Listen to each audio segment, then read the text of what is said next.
Bom, muito obrigado, Ministro Otto. Eu passo a palavra então ao General Ribeiro Souto, que é chefe do Centro Tecnológico do Exército. Senhoras e senhores, boa tarde.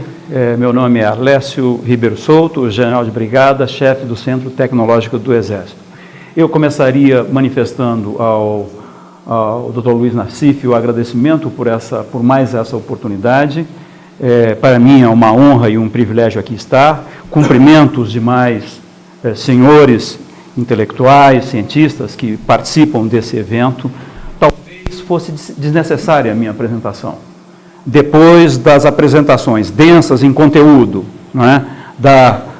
Do insigne diretor da Agência Espacial Brasileira e do Almirante Otto, a questão do conteúdo, a questão da definição conceitual, não é? E a colocação do problema, eu diria o seguinte, basta, já podemos passar às discussões, mas como soldado tem que cumprir a missão, então eu não recusarei por essa razão apenas, tá certo? Mas julgo que seria realmente desnecessária. Mas, então, eu vou tentar dar uma ideia agora do varejo, de coisas menores, quando comparadas com a dimensão daquilo que acabamos de ouvir.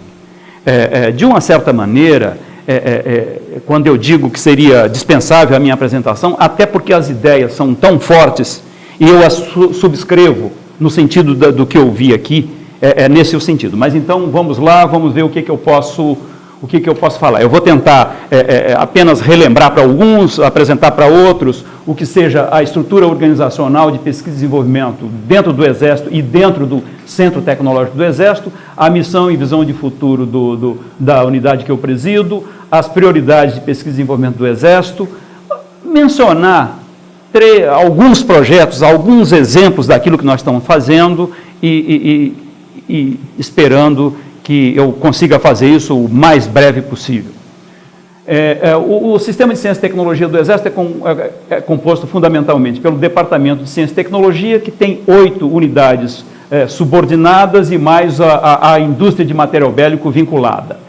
4 dessas organizações estão em Brasília: tecnologia da informação, no sentido dos sistemas corporativos, o serviço geográfico, mapeamento do território nacional, telecomunicações no Centro Integrado de Telemática, a formação de recursos na área de guerra eletrônica e as demais unidades colocadas no Rio de Janeiro. Formação de recursos humanos, de engenheiros no Instituto Militar de Engenharia, pesquisa e desenvolvimento do Centro Tecnológico do Exército, avaliação no CAEX e fabricação na diretoria de fabricação, recém-reorganizada, em atuação, de uma certa forma, em colaboração com a indústria de material bélico. O CETEC, especificamente, tem a missão de realizar a pesquisa científica voltada fundamentalmente para a obtenção e a produção de materiais bélicos de interesse do Exército. Na sua visão de futuro, a pretensão de sermos reconhecidos como um centro de excelência que possa contribuir para a capacidade científica e tecnológica do Exército, e o Exército, ao lado das demais forças armadas, das forças industriais, econômicas, etc., possam contribuir para a estratégia de dissuasão do país, como bem foi enfatizada na apresentação do Ministério da Defesa. O Centro Tecnológico do Exército, afora as suas divisões tradicionais existentes na maioria das organizações, ele foi reorganizado nesses últimos 2, 3 anos em grupos finalísticos voltados especificamente para aquelas prioridades definidas para o Exército. Armamento e munição, passando por mísseis e foguetes, defesa QBN e 2 grupos especiais, que é pesquisa de radares e grupo de tecnologia do carbono. As prioridades do Exército, definidas no seu sistema de planejamento, aqui estão, chamando a atenção, né, para a nova família de blindados, que dessas prioridades que aí estão, é a única que não é encargo do Centro Tecnológico do Exército. O Centro Tecnológico do Exército colabora na área de blindagem, na área de proteção biológica e nuclear, em outras áreas, mas sem estar com a gestão do projeto de pesquisa e produção de um veículo blindado. Vamos começar, então, mencionando alguns exemplos. O primeiro deles é a viatura. Eu poderia até dizer, olha, não tem a importância, até mesmo dentro dos objetivos desse evento, no sentido de que esse projeto, eu acho que não acrescentou muito para nossa pesquisa e desenvolvimento. Acontece que, do ponto de vista político, me parece extremamente razoável que tenha sido dado um passo, não é, para a melhoria da interação no continente sul-americano. Quer dizer, é fundamental, então, que, inclusive, não se fique somente nessa colaboração, que outras venham a surgir, mesmo que não tenham a importância estratégica ou no sentido de acréscimo de pesquisa e desenvolvimento. Eu não deixo, de maneira nenhuma, de mencionar, então, o projeto do Gaúcho, que os argentinos estão atribuindo bastante importância, já iniciaram, inclusive, a produção, eu diria, de lote piloto. A intenção deles inicial era produzir 400 viaturas dessas para mobiliar as organizações militares argentinas e chegar a vários tipos dessa viatura, inclusive a sua versão civil. O Exército, pelas prioridades que eu apontei, essa viatura não está contemplada dentre as 11 prioridades. O fundamental, me parece, que é cooperar e ter um desarmamento de espírito. O oficial argentino, o pesquisador argentino vem dentro do Centro Tecnológico do Exército, o pesquisador brasileiro, eu pessoalmente estive dentro de centros de pesquisa argentino, e eu acho que isso aí é um ganho, talvez, além do que significa o próprio projeto. Vamos passar ao problema do projeto do nosso radar Saber, que eu já mencionei alguma coisa de manhã e tentei até insistir em continuar, né, acrescentando ao que o José Carlos estava falando, até para não tirar outros aspectos que ele pudesse falar em nome do Ministério da Defesa, mas também porque eu poderia falar alguma coisa a mais agora. Esse radar, ele surgiu então como um projeto de parceria, de cooperação, de financiamento do Ministério da Ciência e Tecnologia e da FINEP. E foi, digamos assim, estruturado em 3 fases. A primeira delas para produzir um radar experimental, ele ficou pronto em outubro de 2006. A segunda para produzir um radar operacional, ele ficou pronto em abril de 2007, ele se encontra em avaliação até agora, participando de exercícios reais de treinamento. A segunda fase deveria ter sido iniciada em março de 2007, mas por problema da liberação dos recursos, acabou atrasando 5 a 6 meses, mas está em pleno curso, digamos, a sua evolução. Quer dizer, iniciamos então 3 radares, com alguma melhoria em relação a esse daqui, até para caracterizar que seja pesquisa e desenvolvimento, senão, do contrário, a gente não poderia buscar o recurso na FINEP. Há a possibilidade, do ponto de vista de preço, de até adquirir mais 2 radares, se o Exército realmente se dispuser a colocar, por um preço extremamente atrativo. A terceira fase deve se iniciar em 2008, é compromisso, e já está no orçamento da FINEP.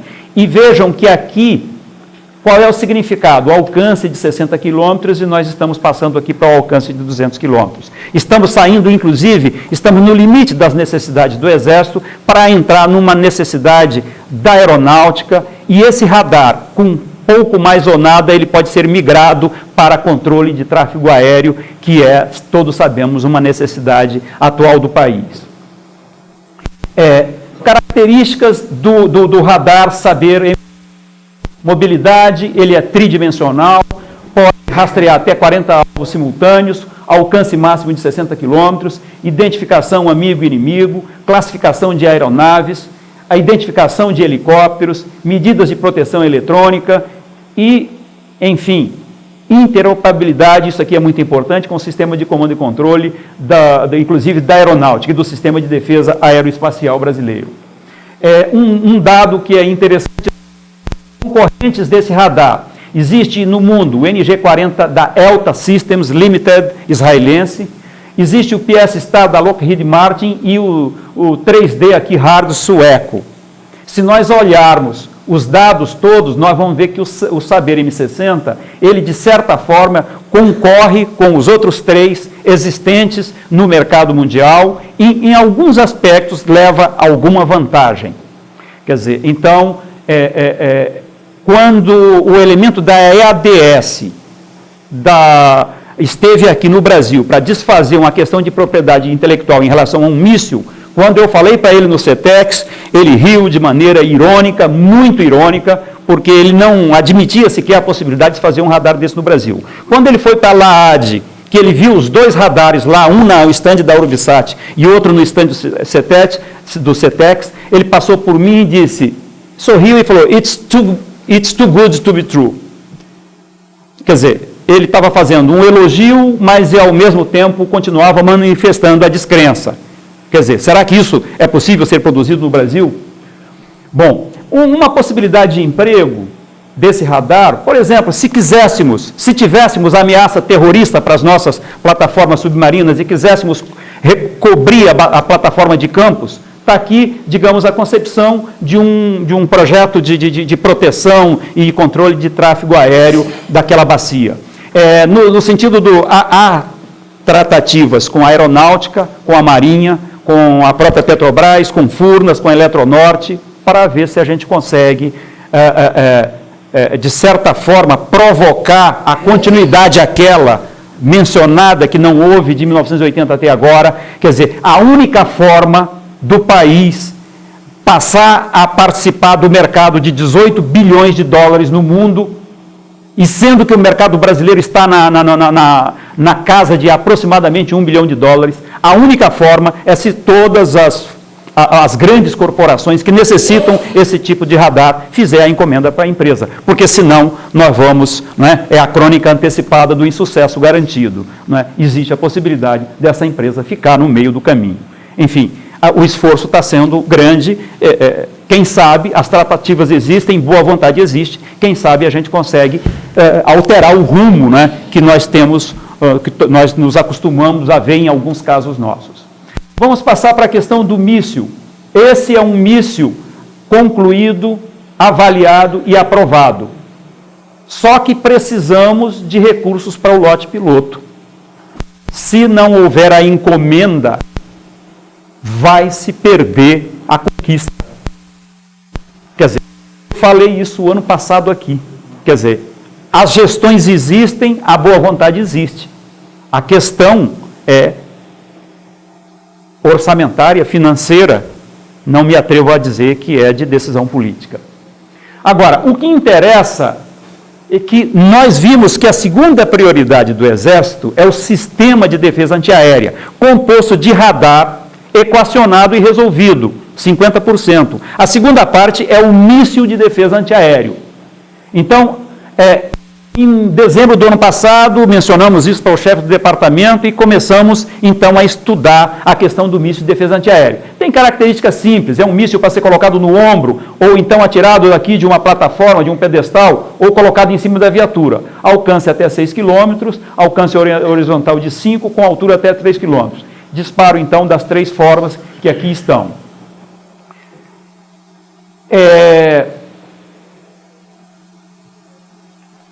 Foi mencionado que nós precisamos ter capacidade de impedir o sobrevoo do nosso espaço aéreo. Bom, qual é a situação desse míssil? Estamos com o projeto básico concluído, com os requisitos operacionais alinhavados, com os requisitos técnicos alinhavados, com um estudo de viabilidade técnico-econômica, com um anteprojeto. Foi apresentado agora, recentemente, no mês de novembro, para os altos órgãos do Exército em Brasília e com a nossa sugestão de que precisamos começar o projeto imediatamente. Precisamos buscar os recursos e parece que os recursos existem. A atual conjuntura é favorável. E precisamos começar imediatamente. Quer dizer, aí vem a decisão política, o recurso financeiro, recursos humanos existem, a base industrial de agora é melhor do que a base industrial da década de 80, quando já se estava fazendo alguma coisa parecida. O conhecimento científico-tecnológico já é melhor do que na década de 80, quando já se começou a fazer esse tipo de míssil. Agora, precisamos começar imediatamente o míssil, esse aqui, que é de baixa altura, e precisamos começar também o de média altura. Quer dizer, quem sabe para encontrar com o projeto aquele da aeronáutica que entra na parte estratégica, de outra dimensão. Vamos, então, agora passar para um outro, me parece que um outro aspecto importante dentre os projetos que tem alguma característica estratégica, quer dizer, a possibilidade, né, de detectar corpos que geram calor, né, a gente acabou vendo, além das aplicações em sensoriamento remoto, medicina, manutenção, eu me atenho ao campo militar. Quer dizer, interessa para a gente do ponto de vista do campo militar. Então, foi gestado um projeto de tecnologia termal, é uma parceria, naturalmente, apoio do MCT e da FINEP, CETEX, Unicamp, SEMPRA, COP e PUC, com o objetivo de produzir produzir monóculo, luneta, né, e binóculo a partir de sensor de silício policristalino. A mesma coisa a partir de sensor de arseneto de galho e índio. E também aqui para fazer câmera, para observação e reconhecimento de alvo, que na sua evolução e na sua ampliação pode ser usado até mesmo para a cabeça de guiamento do míssil. Vamos passar, nos 5 minutos que restam, a falar então da fibra carbono nas suas aplicações civis, toda uma gama. Hoje foi mencionado esse Boeing, e a gente sabe que 90% do material metálico desse Boeing já é feito de fibra carbono. O problema da Petrobras, que para poder tirar petróleo de águas profundas, ele precisa de um material que seja resistente, de pouco peso. O aço atual, por exemplo, não resistiria ao próprio peso para tirar petróleo aí a 3, 4, 5 mil metros de profundidade. Por isso, a Petrobras tem muito interesse nisso aí. As aplicações militares são amplas, né? Tubeira de míssil, carros de combate, armamento.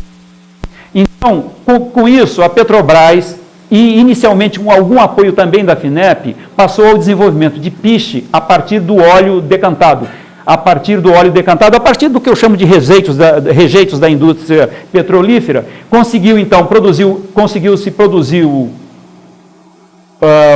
piche à custa de simplesmente aquecer o óleo, né? Mas não é fácil, é aquecer de uma maneira com algum cuidado especial. A partir daí se obteve a fibra carbono, né? E há 3 patentes em análise aí em conjunto com a Petrobras. Foi instalado um dos 78 núcleos de competência da Petrobras para os órgãos das universidades do Instituto de Pesquisa, foi instalado dentro do CETEX. Nós estamos dobrando a infraestrutura de 4 mil metros quadrados de laboratório para 8 mil metros quadrados, o prosseguimento de um projeto adicional de pesquisa e desenvolvimento com o objetivo de otimizar a resistência mecânica das monofibras já obtidas, iniciar a produção de multifilamento e iniciar o estudo da produção de nanotubos de carbono. Poderíamos ter o carro aquele lá aquele carro de Fórmula 1 que faz a propaganda da Petrobras, né, com a propaganda do nano-óleo, né, nano, digamos assim, combustível. Isso teria talvez até um apelo interessante. Foi fundada agora, recentemente, com apoio de universidades, centros de pesquisa, a Sociedade Brasileira do Carbono, instalada provisoriamente no CETEX. A gente tem a expectativa de que isso tenha alguma dimensão maior e possa realmente não ficar limitado ao CETEX. Bom, dessa maneira, eu acho que a gente pode chegar ao final dizendo que se o país cresceu a taxa de mais de 5,5% de 1900 a 1979, ano da segunda crise do petróleo e ano da criação do Centro Tecnológico do Exército, de 79 até agora, há dúvida em relação aos números, mas digamos que ficou aí próximo dos 3%. Vale dizer, o país que mais cresceu nos primeiros 80 anos do século passado reduziu bastante o crescimento nos últimos 20 e poucos anos. Eu acrescentaria algo referente à compra no exterior. Se a gente mencionar que países no mundo, historicamente, tiveram grandes avanços na área de tecnologia, pesquisa e desenvolvimento para a área militar, nós poderíamos citar primeiro a Alemanha, que com o embargo do Tratado de Versalhes, em menos de 15 anos, reconstruiu uma base industrial e de pesquisa e desenvolvimento e militar muito sólida. era a reconstrução, mas ainda assim à custa do embargo. Se nós pensarmos que a Eisenhower ofereceu, e aí o companheiro francês que me corrija se eu estiver errado, ofereceu o submarino para o presidente de Gaulle, com alguma condição que foi inaceitável para o presidente da França, e o presidente da França resolveu tirar as organizações militares da Marinha, Exército e Aeronáutica voltadas para pesquisa e desenvolvimento e todos os engenheiros militares que estavam nas três forças e criar a quarta força, hoje mencionada mais de uma vez aqui, a Delegação General de l'Armement, não é, que é uma quarta força com uniforme próprio, com a sua missão adequada. Vejam que foi uma espécie de condição que eu chamaria de um embargo de fora a uma atividade de interesse da França. Se nós imaginarmos que em 1957 a China, ao não concordar com a política soviética, expulsou os assessores soviéticos de ciência, tecnologia, educação, etc., e chamou o presidente da Academia de Ciências e disse: faça um plano básico, estratégico, das coisas estratégicas da China para os próximos 100 anos, e a partir daí nós já sabemos, em 74, ele explodindo alguma coisa bem forte, e década de 90, mandando o homem ao espaço que apareceu aqui, e 2050 deve, supostamente, do ponto de vista chinês, alcançar o produto americano, o produto da potência que tiver por aí. Se nós pensarmos que o Irã, em 79, graças ao embargo do Ocidente, o Irã construiu materiais de emprego militar de baixa qualidade, mas que com esse material de baixa qualidade ameaça a potência dominante. Se a África do Sul, graças à perversa política racista e graças ao embargo de fora, atingiu um desenvolvimento surpreendente, quer dizer, essa é a questão. Embargo, autoembargo, e se nós então pararmos de comprar, e se a resolução da ONU, e se os mecanismos de controle, o MTCR, etc., se fossem aplicados para tudo, nós tínhamos que botar as mãos para o século. Agora podemos fazer as coisas. Enfim, essa questão é polêmica, eu não estou tratando de achar que eu estou falando de alguma verdade construída, essa coisa toda, mas acho que pensar nos embargos como uma forma do país crescer, bom, o mundo mudou muito, a globalização, etc., mas eu acho que é uma coisa para a gente...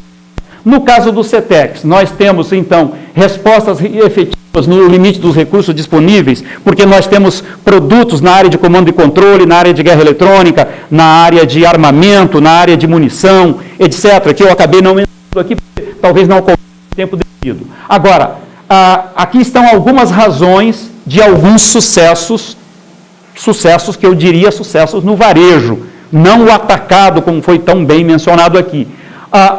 O problema do fomento pelo órgão devido, quer dizer, o Ministério da Ciência e Tecnologia e a FINEP têm um papel importantíssimo nessa questão de alguns êxitos, então, do CETEX. A questão de parceria e a interação com a academia e com os demais institutos de pesquisa, dado fundamental, quer dizer, COP, Unicamp, PUC e assim por diante. As corporações nacionais de qualquer ordem, seja do pública ou privada. Agora, o fomento à indústria nacional. O CETEX tem coisas que faz lá dentro, tem coisas que faz em parceria e tem coisas que encomenda. Quer dizer, essas duas abordagens, a que eu citei por último, estão dentro da ideia de fomento à indústria nacional. No outro evento que eu participei aqui, eu lancei uma ideia que era criar um indicador chamado InfoBid, Indicador de Fomento à Base Industrial de Defesa, constituído de 2 números, o percentual daquilo que nós compramos no exterior, ponto e vírgula, e o percentual daquilo que nós compramos no Brasil de empresa brasileira. Se nós tivermos esse indicador InfoBid com 100%, ponto e vírgula 0%, não é? É a pior situação, compramos tudo no exterior. E se fizermos o contrário, 0 e 100, tudo é feito aqui dentro. Nós sabemos que, a despeito do que eu falei, essa é uma impossibilidade. Agora, talvez ter esse indicador é um dado interessante, para funcionar talvez como um mecanismo de pressão sobre as nossas cabeças. Quer dizer, quanto estamos comprando internamente? E, finalmente, né, é a ideia aquela questão síntese, né, do país, da nação, da sociedade que queremos. Eu diria que não há na história da humanidade nenhum país que comprou fora os seus materiais bélicos, e nem a sua música, e nem a sua literatura, e nem a sua arte de qualquer ordem, e nem nada. Precisamos, então, pensar em tudo isso. Quer dizer, acho que essa é a ideia básica de que a construção do país depende da gente fazer por nós mesmos e não trazendo as coisas de fora. Essa é a minha ideia, é o meu pensamento. Muito obrigado a todos.